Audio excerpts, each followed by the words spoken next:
Welcome to tonight's episode of The Farm Show. If you've tuned in to see the latest developments on crop rotation, you're in the wrong place. We aren't talking about that type of farm, partner. Tonight's guest on the show is Varenicline. Let's catch a goat and watch a farm show. Y'all know what time it is. Here's your host, Polly Pharmacy. Thank you, everyone, and welcome to tonight's episode of The Farm Show, where we go in depth to discover medicine's true nature. Please help me welcome to tonight's guest, Varenicline. Woo! Yay! Welcome to the show, Varenicline.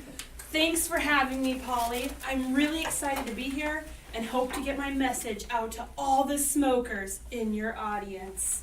Well, my audience likes to be well informed, so let's hear what you have to say. Well, Polly, we all know how dangerous smoking is. It kills about 443,000 people a year, making smoking the largest preventable cause of premature death. Nicotine is a highly toxic substance that binds to nicotinic receptors and activates the sympathetic nervous system. Nicotine also activates the same pleasure circuit involved in addiction to cocaine, amphetamines, and opioids. Smoking is highly addictive, and once started, is very hard to quit. That is where I come in. Most people know me as Chantix. I am a nicotine-free smoking cessation aid. That is very interesting, Chantix. What does your family think about your life-saving achievements? Oh, I think they get a little jealous of all my success. Nortriptyline and clonidine can be used for smoking cessation too, but they don't work as well. And neither one has FDA approval like I do. Well, I'm sure they are proud of you, so why don't you explain to my viewers your life-saving tactics? Well, Polly, I don't like to toot my own horn, but I am the most successful aid in the battle to quit smoking. I am a partial agonist at the alpha-4 and beta-2 nicotinic receptors. When activated, these receptors promote the release of dopamine, the neurotransmitter responsible for nicotine's pleasurable effect. I bind to these receptors, blocking access for nicotine. And because I am only a partial agonist, I don't activate as much dopamine, which helps reduce the craving for nicotine and its associated withdrawal symptoms. When I am bound to the receptors, nicotine binding is extinguished. Hey, yo, receptor. You want to go hook up? I'm with Chantix now. Oh my, that is very heroic. I'm just doing my job. You mentioned that you bind to receptors. How do you get to where you are needed? I am taken orally, and I am readily absorbed from the gastrointestinal tract, both in the presence of food and without. Peak levels are reached within 4 hours of dosing. Only about 20% of my dose binds to plasma proteins, and metabolism is minimal, meaning 92% of my dose is excreted unchanged in the urine.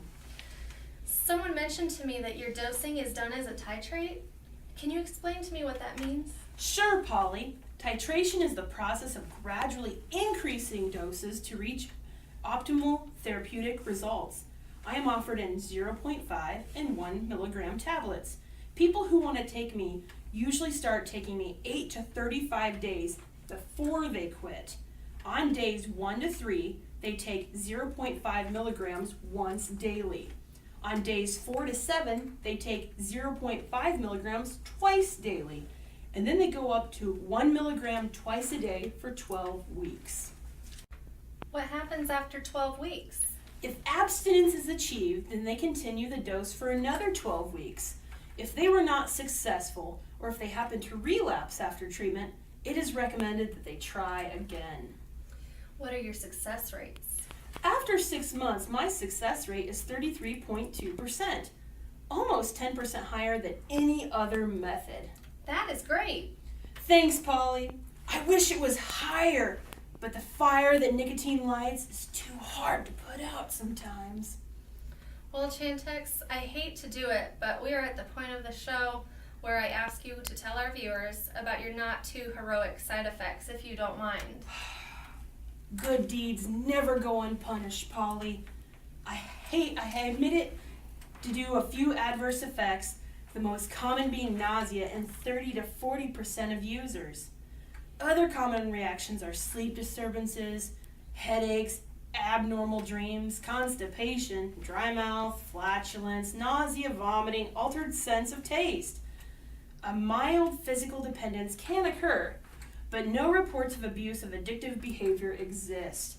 It is also said that I can have serious neuropsychiatric effects, including mood changes and suicidality, and in 2007 the FDA warned that I could possibly increase the risk of cardiovascular events. That is not good. No, but the cardiovascular risk is much smaller than the risk posed by smoking. I guess that means you have some contraindications to tell us about. Well, because of my unpredictable physical and psychiatric adverse effects, my use is banned for truck drivers, bus drivers, airplane pilots, and air traffic controllers.